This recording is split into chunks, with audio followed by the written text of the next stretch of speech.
Hello student, in the thematic series आज हम discuss करने वाले हैं अल्टरनेटिव टेक्नोलॉजी के बारे में। इस सीरीज में we are discussing the thematic questions of the UPSC PYQ from 1979 to 2024। Thematic series आपके लिए बहुत ही यूजफुल है। आप जिस भी एरिया में वीक हैं आप उसको जाके अटेम्प्ट कर सकते हैं। आप यूपीएससी के पैटर्न को चेक कर सकते हैं, किस तरीके से यूपीएससी का पैटर्न इवॉल्व हुआ है in the last 45 years and अब रिसेंट के 10 ईयर्स में क्या ट्रेंड रहा है, यूपीएससी किस तरीके के क्वेश्चन को पूछ रही है। तो आज के वीडियो में हम बात करेंगे अल्टरनेटिव टेक्नोलॉजी के बारे में। अगर आप देखेंगे इस सीरीज में हम क्या क्या कर रहे हैं, we are discussing the 45 years of questions of UPSC in the theme wise manner, that is the thematic topic wise. आप सेम क्वेश्चन को टेस्ट में अटेम्प्ट कर सकते हैं फ्रॉम द एडुकेमी पोर्टल, जिसका लिंक आपको डिस्क्रिप्शन में दिया हुआ है। इसके साथ साथ एक एक्स्ट्रा चीज आपको मिल रही है, एडुकेमी के class notes, GS class notes. और आई कैन एश्योर यू, जो ये क्लास नोट्स हैं एडुकेमी के, ये सबसे इंपॉर्टेंट पार्ट है आपका। आप इसको एक वैल्यू एडिशन मटेरियल के तौर पर इसको यूज कर सकते हैं and this is the best available in the market, जहां करंट अफेयर के साथ साथ एग्जाम की डिमांड को देखते हुए ये नोट्स बनाए गए क्लास नोट्स हैं ये, जो एडुकेमी में जीएस की क्लासेस होती हैं। ओके, ये सारी चीजें आपको मिल जाएंगी, link in the description and the comment section also. Okay, now start with the alternative technology. That's part one of the alternative technology. Part two हम इसके बात करेंगे। Alternative technology में हम basically discuss करते हैं about the different kind of renewable energy technology जो अभी है। We discuss about the new kind of the filters. Maybe it may be the biofilters, it may be the biofilms, it may be the new energy technology जो हम discuss करते हैं। It may be the like the new energy technology हम discuss करते हैं, different kind की renewable energy technology हम discuss करते हैं, डिफरेंट काइंड ऑफ फिल्टर्स हम डिस्कस करते हैं। May be the nuclear technology के भी फ्यू क्वेश्चंस हो सकते हैं if it's related to the alternative technology. Solar energy, renewable energy, wind energy related questions होते हैं इन द अल्टरनेटिव टेक्नोलॉजी। तो अल्टरनेटिव टेक्नोलॉजी जो इनोवेटिव टेक्नोलॉजी अभी न्यूज में है, जिसमें न्यू डिस्कशन हुए हैं, न्यू टेक्नोलॉजी मार्केट में आई है, उसके बारे में क्वेश्चन पूछे जाते हैं। मेनली ये क्वेश्चन जो होते हैं वो करंट अफेयर से ही ड्रिवन होते हैं, तो आपको करंट अफेयर्स पे एक आई रखना होता है कि क्या क्या न्यूज में चल रहा हुआ है। इस वीडियो का हमारा मेनली पर्पज है कि आप लोगों को पता हो how to attempt the alternative technology questions and alternative technology related to the energy question specifically, and किस तरीके का पैटर्न इवॉल्व हुआ है। Okay, now let's come to the question number 1. The question number 1 is related to the radioisotope thermoelectric generators. The first question is about the radioisotopes thermoelectric generators. The short form is the RTGS, इसको बोला जाता है। Uh, Regarding, we need to read the three statements. These are the miniature fission reactors. No, these are not the miniature fission reactors. RTGS are the medium scale reactors होते हैं जो nuclear technology में specifically use होते हैं for the energy generation. तो RTGS miniature नहीं है, तो ये आपको पता होना चाहिए। These are the mid size or the large size kind of the reactors in the nuclear technology. तो अगर हम ऑप्शंस के थ्रू भी जाते हैं, if we know the first statement is wrong, we can directly move to the options. We need to check the option number 1 कहाँ पे given है। Option number 1 is given in the A, so we can eliminate the option A. It is given in the C, we can eliminate the option number C, and we can eliminate the option number D as well because 1 is given here. So the answer of this question is B, 2 and 3 only. So let's see the statements.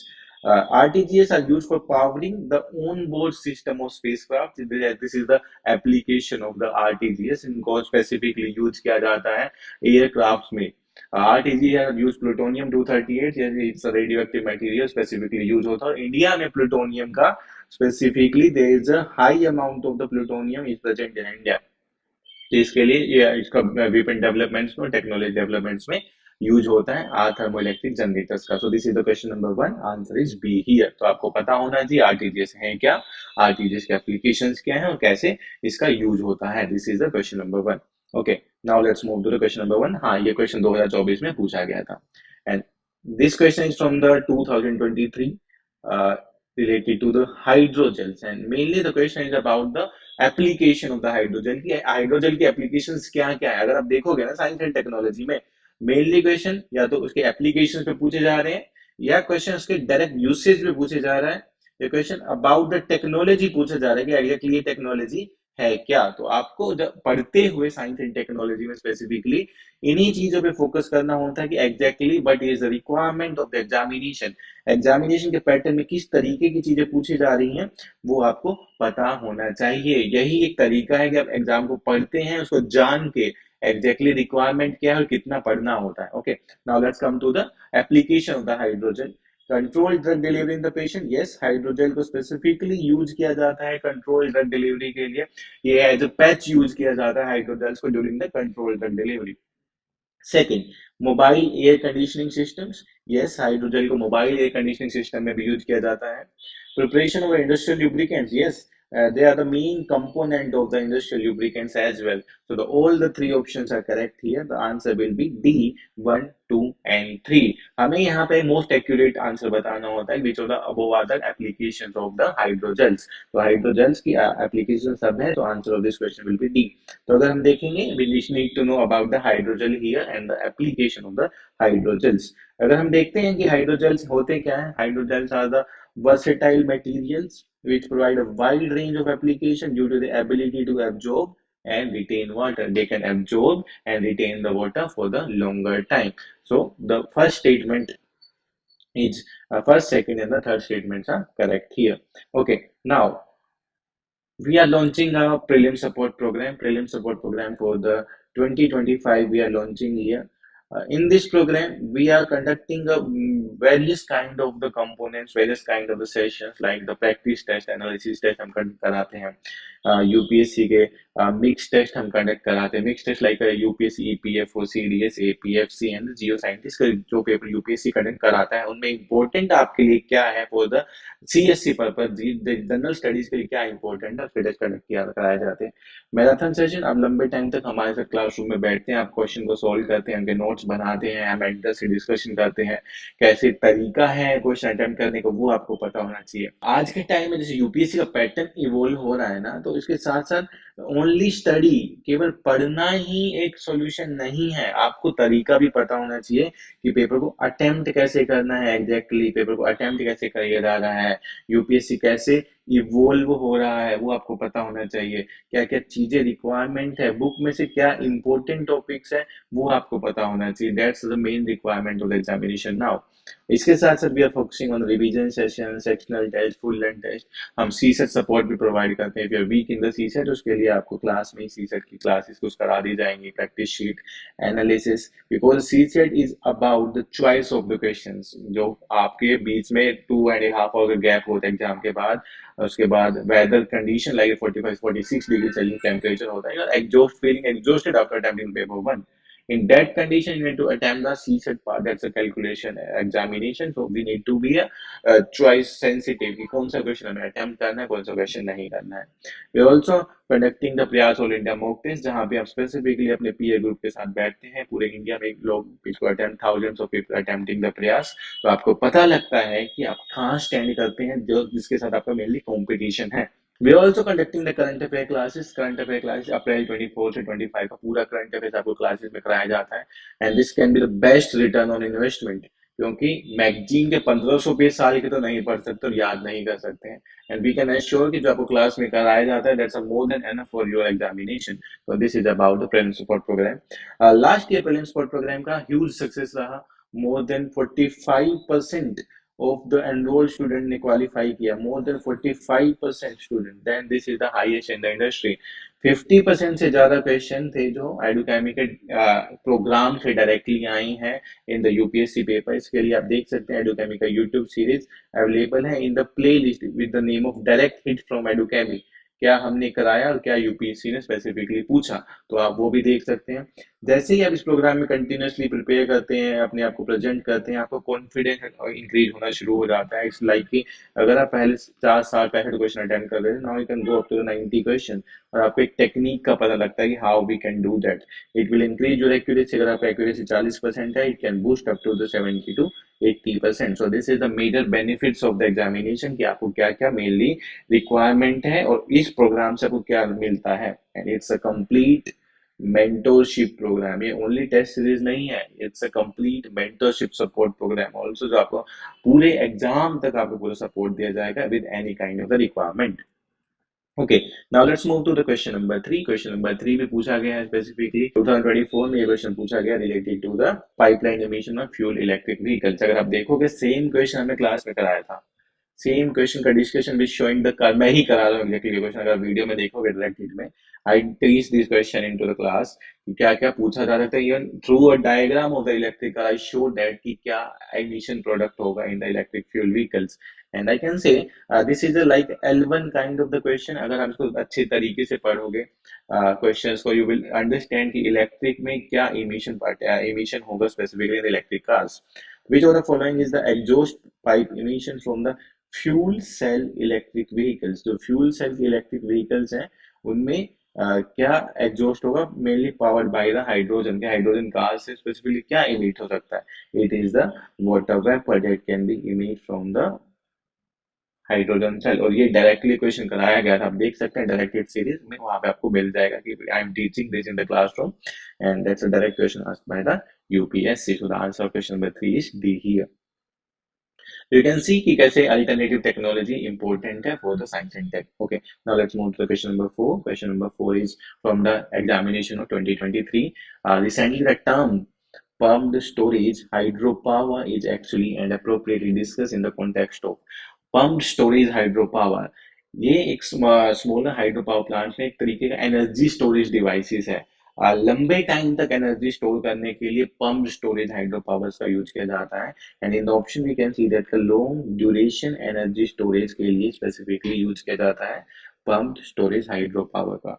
So again technology, keywords in the technology, their application and their usage, specifically किस तरीके से उनका use किया जाता है, that's the main idea in the science and technology question. So question number 4 answer is C here.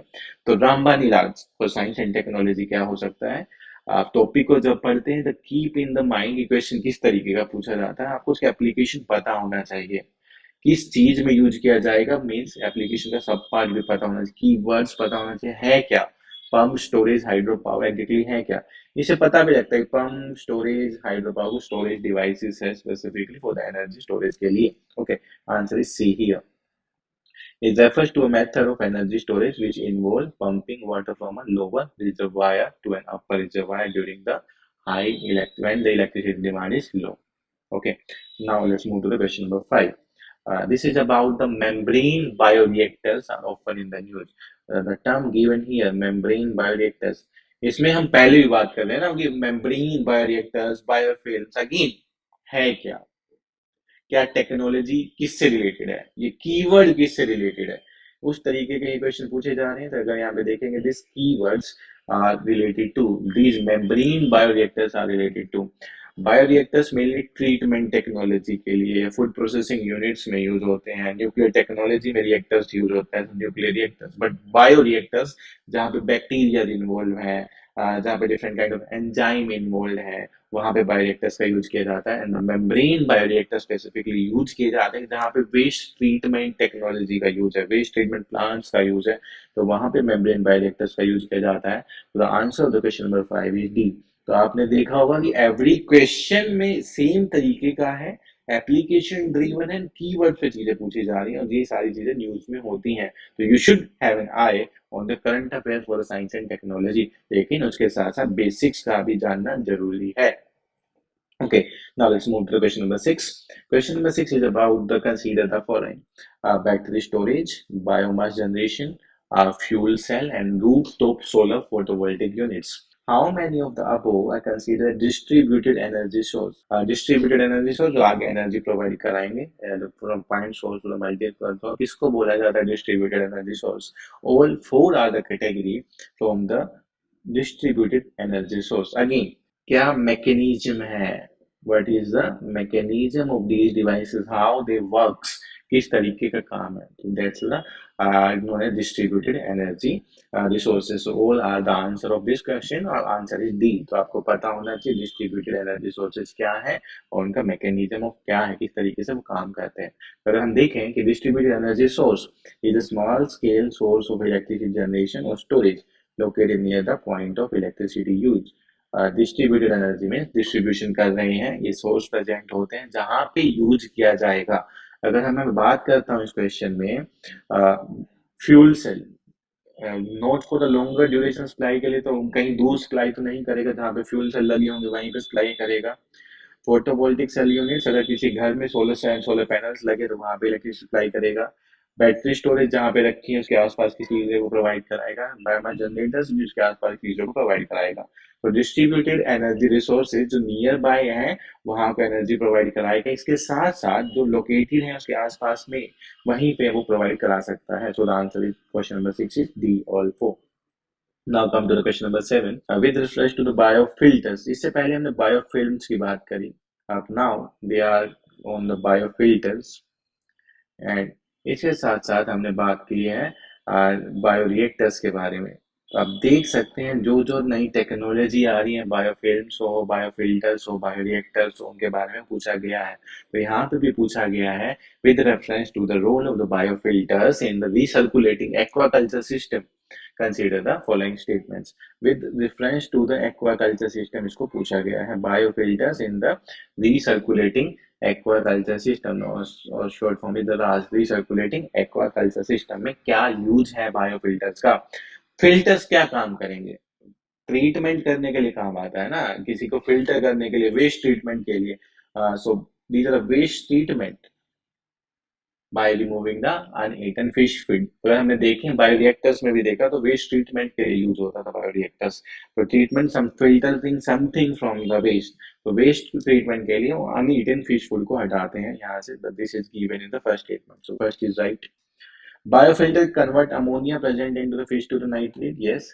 Ammonia को nitrate में convert कर देता है ताकि अमोनिया ज्यादा होने से वाटर में फिश का डेथ होना शुरू हो जाता है। That's also the work of the biofilter.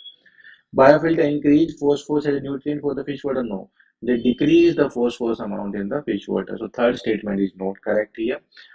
First and second statement are correct here. So the answer of this question is only two.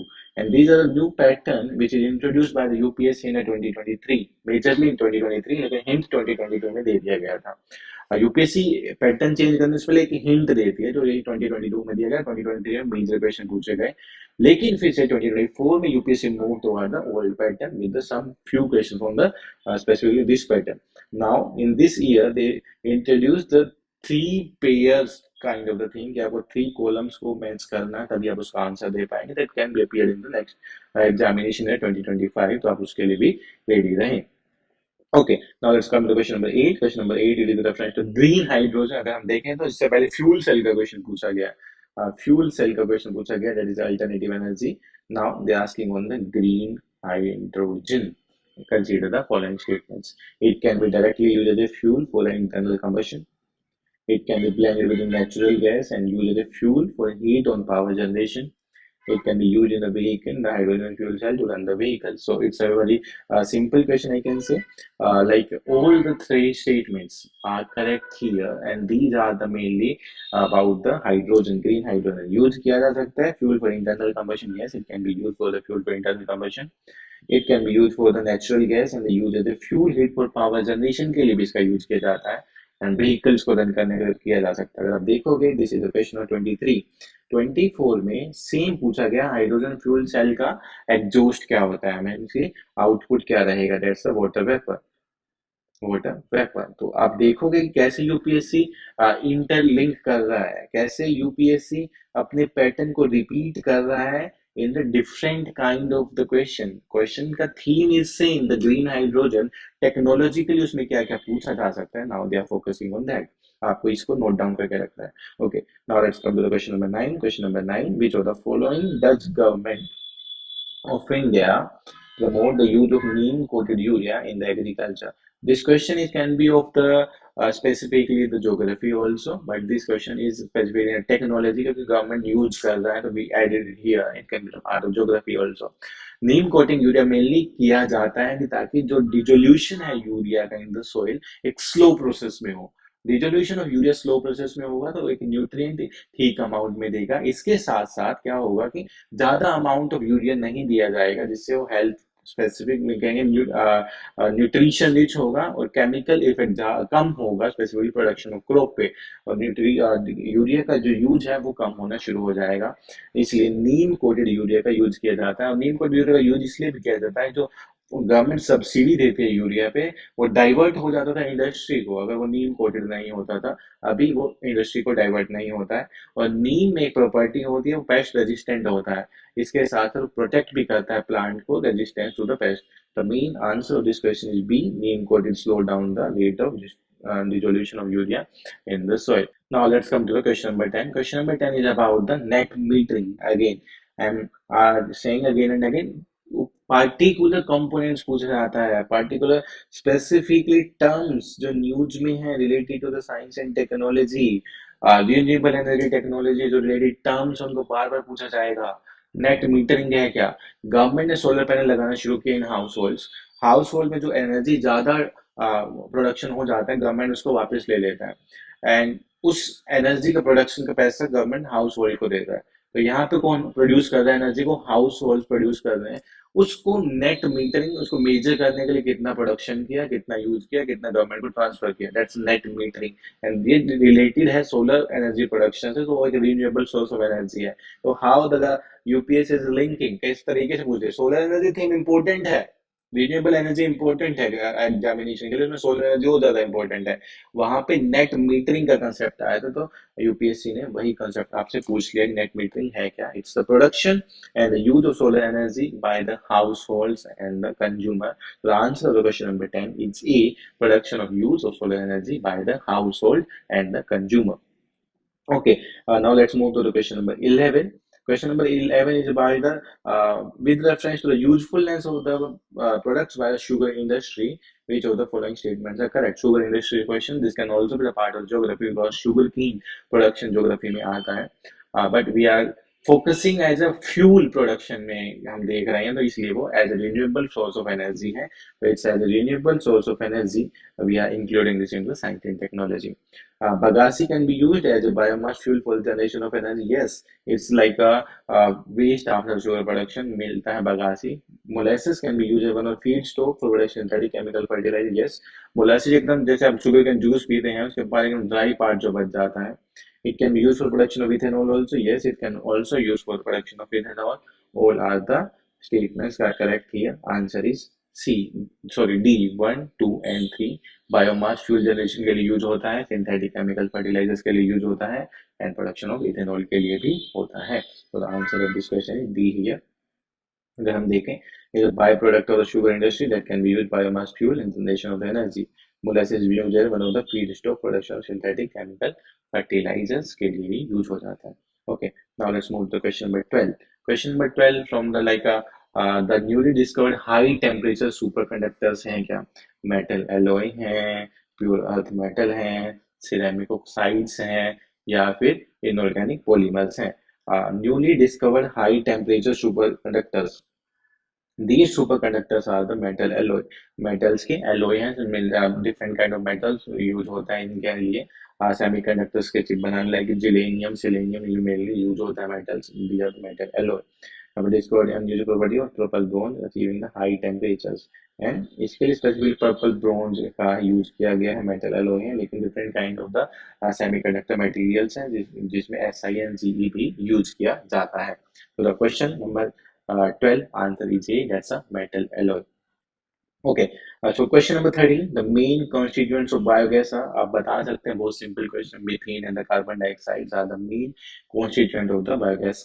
These are the L1 question, बहुत आसान question होते हैं इस तरीके के जो आप डायरेक्टली सोल्व करना होता है, इनको मिस आउट नहीं करना। अगर आप इनको गलत करोगे ना तो आप रेस में पीछे हो जाओगे बाकी लोगों से, क्योंकि इस तरीके के क्वेश्चन 99% लोग सही करके आते हैं, लेकिन वहां पे सिली मिस्टेक्स अगर आप करोगे तो वो नहीं आपको करना है। Okay, now let's come to question number 14। Question number 14, a biogas plant work its maximum capacity when it's like a 12 to 14 15 question है। मैक्सिमम काम करता है एनारोबिक कंडीशन में, क्योंकि बायोगैस प्लांट में ऑक्सीजन नहीं दिया जाता है, इसीलिए एनारोबिक कंडीशन में काम करता है। दो कंडीशन होती है, एक एनारोबिक होती है, एक एरोबिक होती है। Anaerobic without the oxygen, oxygen नहीं होता है, विद द ऑक्सीजन यहाँ पे ऑक्सीजन होता है। ओके, तो the answer is be here, 40 degree temperature पे विदाउट ऑक्सीजन ऐसा एनारोबिक कंडीशन पे ही मैक्सिमम बायोगैस प्लांट काम करता है। तो answer is be here. Okay, now let's come to the question number 15. Gasohol is a mixture of gasoline. Gasohol को अगर आप देखोगे तो gas plus hole, hole is alcohol, something alcohol है। अब आपको पता होना चाहिए इथाइल एल्कोहल है कि मिथाइल एल्कोहल है। मेनली इथाइल एल्कोहल का यूज होता है। तो the answer this question is A, question 15 answer is A.